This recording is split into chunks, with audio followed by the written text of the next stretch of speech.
Enquanto as perguntas estão vindo, vamos abrir já com uma pergunta genérica, que eu acho que é importante a gente talvez fazer um glossário aqui, né? E clarificar alguns termos que muitas vezes são usados como sinônimos, mas não são, né? Então eu queria que vocês só explicassem para a gente exatamente o que é sexo, gênero e o que isso tem a ver com homossexualidade, com orientação sexual, homossexualidade versus, né, transexualidade. Só dar vamos dizer, um glossáriozinho didático para a gente se situar. Fazer, depois passar para o Alexandre, que eu acho favor. que é mais especializado que eu nessa área. Olha, muita gente não entende porque a diferença entre gênero, uma pessoa trans, por exemplo, uma pessoa trans homem, ela fez uma cirurgia de redesignação sexual e passou a ser homem, trans homem. E, de repente, começa a namorar outro homem. Aí eu já cansei de ouvir dizer assim, ué, mas virou homem para quê? Para namorar? Ou então por que não continua mulher? Já que uma coisa não tem nada a ver com a outra. Uma coisa é sua identidade de gênero, outra coisa é orientação sexual. São coisas totalmente distintas. A orientação sexual é a atração que você sente, o desejo que você sente, seja por mulher, ou seja por homem, ou seja pelos dois, ou seja por nenhum. Então, isso é uma coisa, gênero é outra. Acho que a Regina falou, é super importante, porque assim, eu também já ouvi isso, até de profissional, colega, psiquiatra. Mas vai fazer a cirurgia para quê? Se quer transar, não era mulher, na cabeça deles, virou homem, e agora quer transar com homem, continuasse mulher. Eu acho que essas pessoas nunca transaram, porque assim, é verdade, porque... Gente, quando a gente transa, a gente usa o corpo. Pelo menos é o que eu faço, de vez em quando. Mas... desculpa, eu adoro brincar também. A gente usa o corpo. E uma coisa é ter um corpo de homem, outra coisa é ter um corpo de mulher. Essa é uma diferença biológica. Isso tem a ver com sexo. Sexo é biológico. Identidade de gênero é subjetiva. Se perguntem sempre, por que eu sou um homem? Por que eu sou uma mulher? Se alguém responder aqui que é homem porque tem pênis e mulher porque não tem pênis, vai ser trucidado, porque no mundo atual, pênis deixou de ser objeto de grande valorização. Homem tem pênis, mulher tem vulva. Mas isso não define. Existem homens que têm vulva e mulheres que têm pênis, que são os transexuais.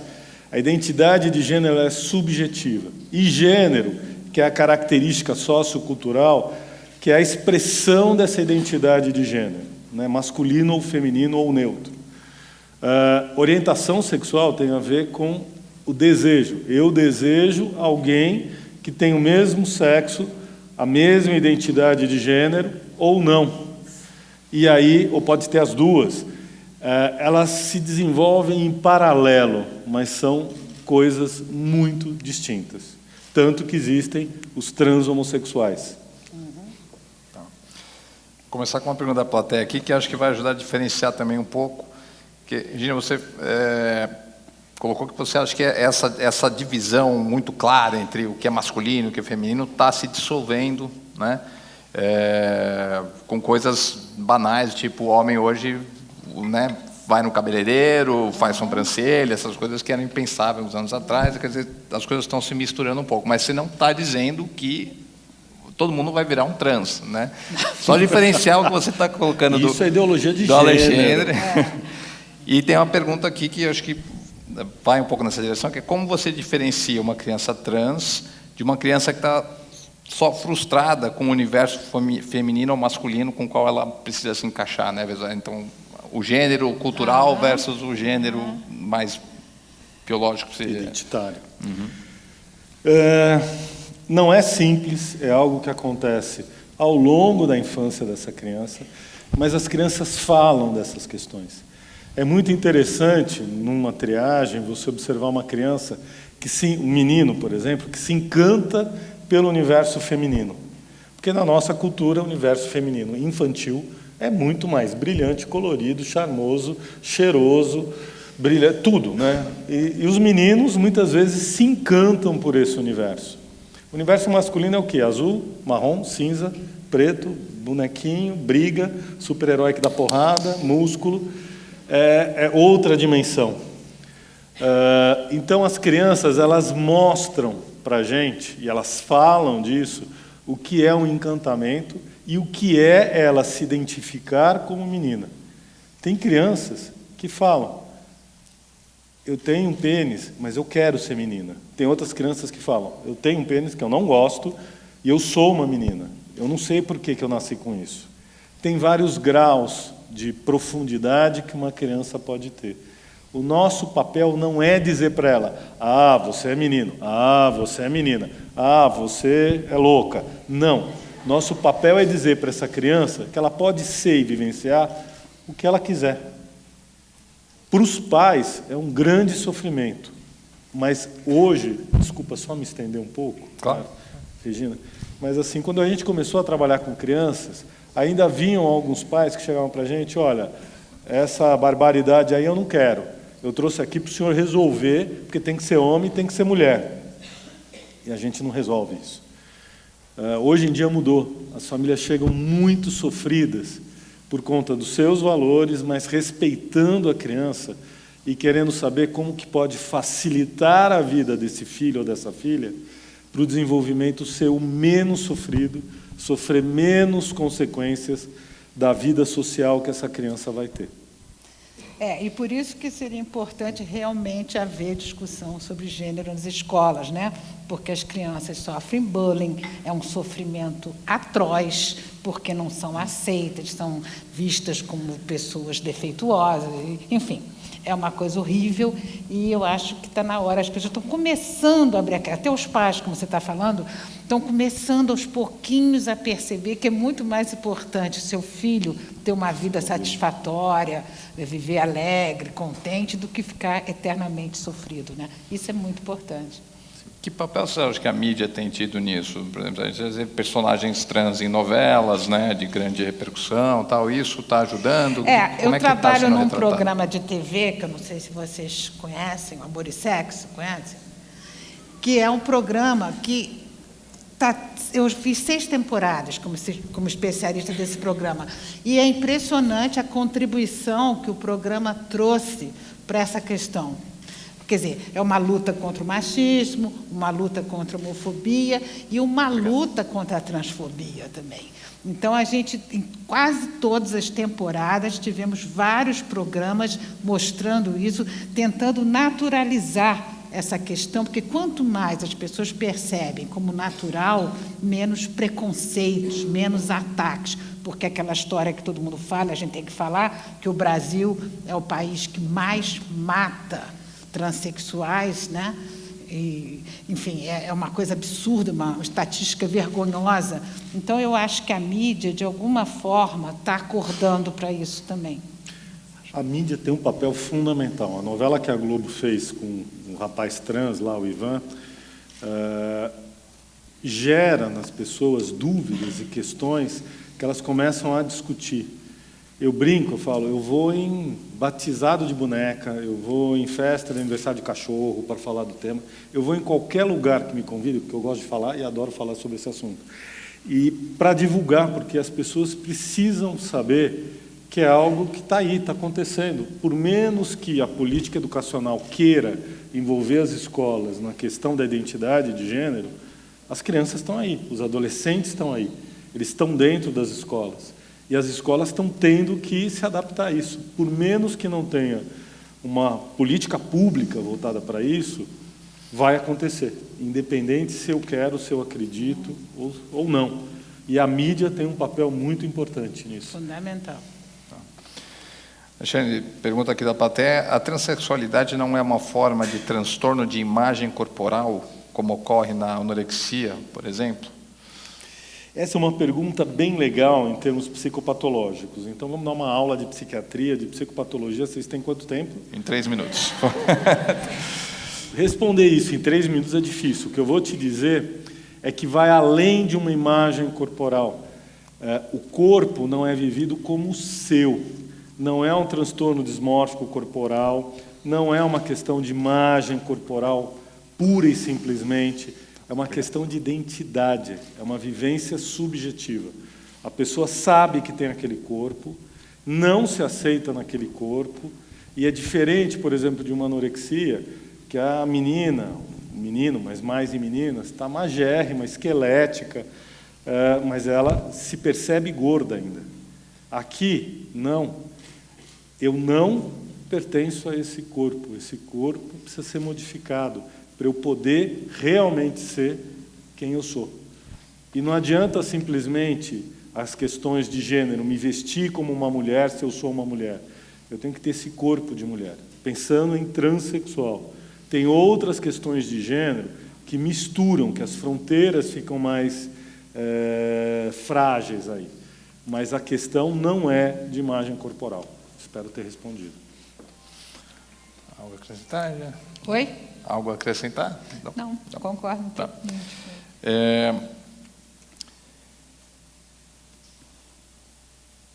Pegando, com base no que você falou, não é algo que pode ser revertido. Imagino que alguns pais devem chegar para você e falar, cura meu filho, né, ou cura minha filha. Não é uma coisa que a criança escolhe, ou opta por influência do meio cultural, dos amigos na escola, tal. Não é uma escolha, né? Gente, não dá para ser uma escolha. E não dá para pensar que seja só uma coisa sociocultural, tem uma base biológica. Porque senão não existiriam as questões identitárias de gênero. Porque que é coisa mais massacrante do que na nossa cultura? Pai e mãe. Pai e mãe falam assim, isso é de menino, se comporta que nem homem. Não é assim que homem cruza a perna. Menina tem que cruzar a perna de um jeito, menino tem que cruzar a perna de outro. Esse é um jeito de menino cruzar a perna. Que é assim, menina cruza a perna assim. Então, assim, pai e mãe faz uma pressão para você ser de uma determinada forma. Só que não é isso que acontece. A criança já vem com esse hardware prontinho dela e que ela vai desenvolvendo. Então, assim, não tem como reverter isso. O que você pode fazer, e por volta dos 6 aos 8, 9 anos de idade, muitas crianças fazem, é reprimir. Uhum. E isso lá na frente, Sofreu na adolescência, horrivelmente. vai dar um transtorno, vai dar um problema na vida dessa criança, porque ela tenta se adequar ao que a escola, a sociedade, os pais esperam que ela seja, não quem ela é. Eu acho assim que o que a Judith Butler traz, né, a teoria queer, é muito importante no sentido de desconstruir isso, de levar uma reflexão, de questionar as multiplicidades, né? Quer dizer, como existem várias possibilidades que fogem dessa coisa binária, homem, mulher, feminino, masculino, né? Então, toda a teoria que ela traz é no sentido de você perceber quantas formas podem existir, né? De você se expressar no mundo, né? O que me leva a uma pergunta aqui, e quando a pessoa não se identifica nem com o gênero masculino, nem o feminino? É considerado não gênero, né? Ou não binário. Não binário, né? Você não é nada, você não se identifica com um nem com o outro. Eu acho que isso está dentro das várias possibilidades, dentro de todas essas multiplicidades. O que você acha, Alexandre? Olha, é complexo. Por quê? Os adolescentes hoje, depois dos 12 anos, se o adolescente disser para mim que ele tem um gênero unicórnio, eu vou falar, ok, seu gênero é unicórnio. Porque os adolescentes eles estão fazendo uma revolução nesse sentido, eles estão experimentando todas as possibilidades, né? De vez em quando você vê um adulto que se fala como gênero não binário, que aí você fica um pouco na suspeição. Espera aí, o que está acontecendo com essa pessoa? Eu acho que como a pessoa se coloca e se reconhece, é dela. Eu não tenho que ter interferência nenhuma em relação a isso. Mas a gente tem que ter alguns cuidados. Então, outro dia chegou um rapaz de 20 e poucos anos, caracteristicamente tinha um diagnóstico psiquiátrico associado, e ele se dizia não binário, agênero, nem ele sabia muito bem o que era, nem sabia se queria ser chamado no masculino ou feminino, mas ele não queria ter nem pênis, nem vagina. Ele queria ter uma abertura uretral, não queria ter pelos e não queria ter mamas. Ok, mas, né, o que significa isso para você? Como é que vai ser essa tua vivência? Mas aí tinha uma questão psiquiátrica associada, que aí a gente tem que ter esse olhar.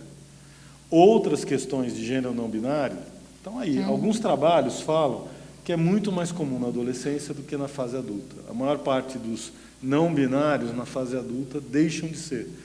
Mas são os trabalhos que são feitos lá fora. A gente ainda não tem essa população para poder afirmar alguma coisa. E uma coisa também que se fala muito, né, é da fluidez, né? Isso. De como as pessoas podem fluir entre os várias possibilidades. A identidade de gênero pode mudar ao longo da vida?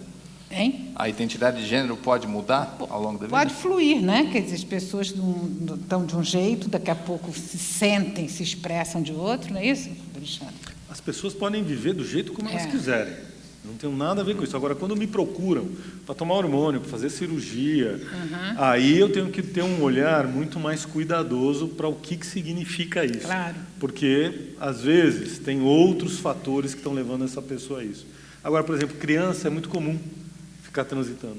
Outro dia, num grupo de pais, um pai que é fantástico, teve um filho que se comportava como menina, e a gente não sabia dizer se era menino ou se era menina, muito pequeno, com 5 anos. Aí um dia na reunião de pais que eu dirijo, ele bateu na mesa e falou assim: Doutor Sadé, ele é lutador de jiu-jitsu, Doutor Sadé, é menino ou é menina? Eu falei, e eu que sei, eu sou médico aqui, você que é o pai não sabe, eu vou saber? Ela não sabe ainda, ela está, mas eu quero proteger minha filha, eu proteger meu filho, eu preciso saber. Eu falei, lamento, I'm so sorry. Ela que vai dizer, ou ele que vai dizer daqui a um tempo.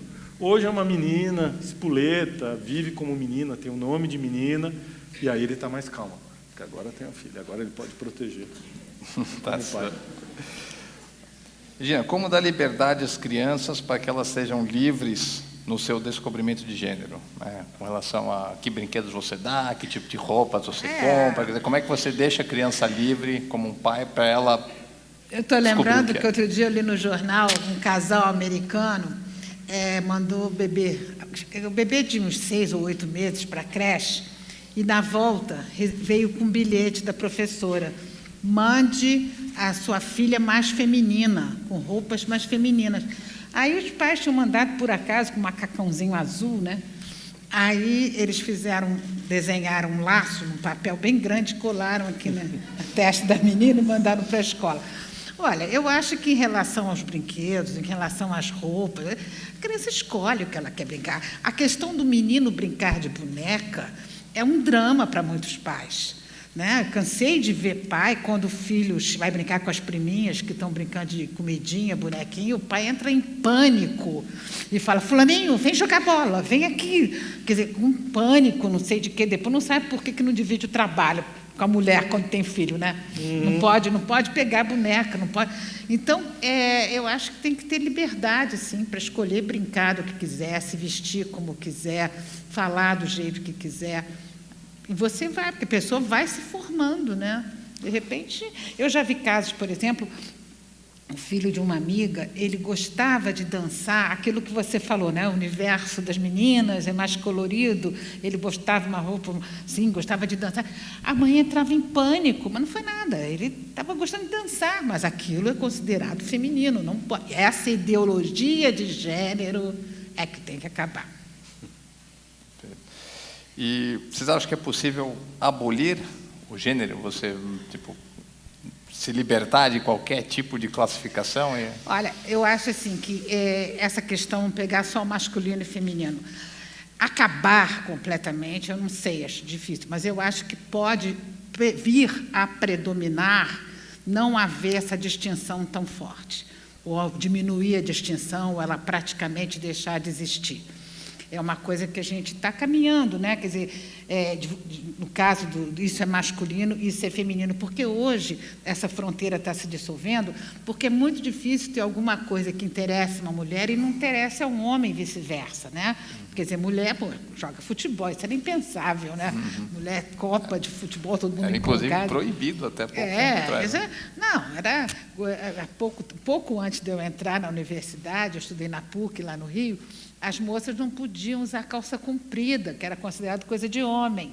E eu nunca entendi bem, porque a escada é enorme. Então, os rapazes deviam ficar olhando as calcinhas das meninas, mas elas não podiam usar calça comprida. Então, essa distinção, eu acho que a gente caminha para o fim dessa distinção marcada masculino e feminino.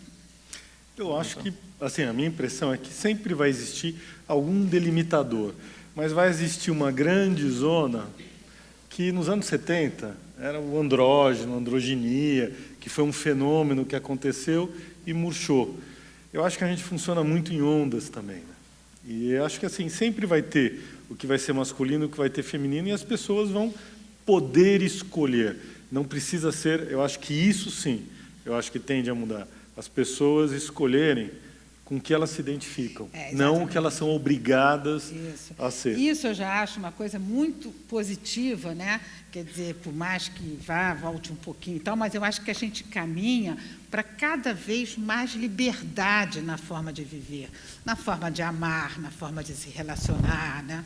A gente caminha cada vez mais para outras formas de pensar e viver, né? Vocês sabem, posso? Por favor. Vocês sabem das crianças que têm alguma questão com identidade de gênero, né, principalmente as meninas trans, quais são as princesas Disney top 10? Desculpa falar das princesas Disney, mas é um fenômeno cultural que pesa para as meninas. Sim. Rapunzel e Ariel, a Pequena Sereia. Bela Adormecida é boba, Branca de Neve é boçal, não conta. São essas duas, uma por conta do cabelo, que é uma marca, né, na nossa espécie. O cabelo feminino é um fenômeno erótico, por isso que muitas religiões proíbem mostrar o cabelo. E Ariel, por motivos óbvios, que é uma sereia, né, e ela se transforma numa mulher. E super-herói de menino trans, vocês têm ideia? Thor? Não. Super-homem? Não. Homem-Aranha. Magro, esquálido, usa colã e solta um líquido branco pelo pulso. É muito interessante isso. As primeiras vezes que eu ouvi, eu falei, oi? Mas faz sentido. Os contos de fada têm uma coisa muito interessante. Na história de Cinderela, que eu acho que é a mais famosa, né? Que ainda tem mãe, que eu não sei como ainda conta, mas tem umas que fazem festa de aniversário de Cinderela, porque a Cinderela é um horror, né? Ela sofre em silêncio, a história ensina para as meninas que elas só podem melhorar de vida se tiver um homem para salvá-las, né? Em nenhum momento a história da Cinderela incentiva as meninas a desenvolver seus talentos, suas capacidades, né? Assim, tem que se adequar, tem que se ajustar à imagem que o homem espera dela, cabelo, sapatinho, ou enfim. Agora, qual é a história que bate de frente com essa, que eu acho fantástica? Valente. A Valente, eu não sei se vocês conhecem, é filha do rei e da rainha, que querem que ela case com o príncipe, faça tudo direitinho. E ela não está nem aí, ela só quer saber de arco e flecha. E ela vai em campeonato de arco e flecha, ganha de todos os homens. Então, quer dizer, isso já mostra uma quebra nessa coisa do papel, né? E ela tem o cabelão que, quando ela vai casar, tem que ser escondido, né? Ela põe e ela fica tentando enfiar o cabelo na touca. Curioso. Gente, infelizmente, nosso tempo acabou. A gente tem que liberar o auditório, mas obrigado demais pelas perguntas. Queria já deixar o convite para vocês aqui para o próximo evento, vai ser no dia 20, e a gente vai ter os 3 reitores das universidades estaduais paulistas aqui, USP, Unesp e Unicamp, falando sobre os desafios da educação no Brasil. Então, botem já na agenda. Nos vemos aqui de novo no dia 20. Obrigado.